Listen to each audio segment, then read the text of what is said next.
Ukisikia kila mtu ana kiwanda nyumbani, atengeza atakacho, ndo hivi ni viwanda unatengeza mwenyewe.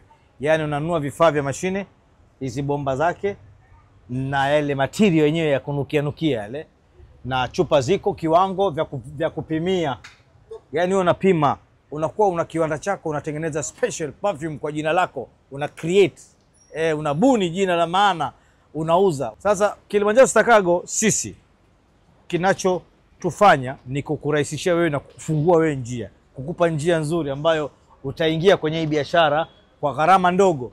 Yaani ushawahi kuona kiwanda hakikosti hata 300,000, lakini ni kiwanda, lakini unazalisha perfume nyingi ambazo kesho utauza kwa wingi. Karibuni Kilimanjaro, hapa tutawaleta, na ukihitaji hii system ya viwanda, factory perfume ya kwako mwenyewe, tutakuelekeza jinsi gani ya kufanya ili upate kuendelea na sisi vizuri, tuwe na wewe uwemo katika watengenezaji perfume ambao wanabuni majina yao na perfume zao.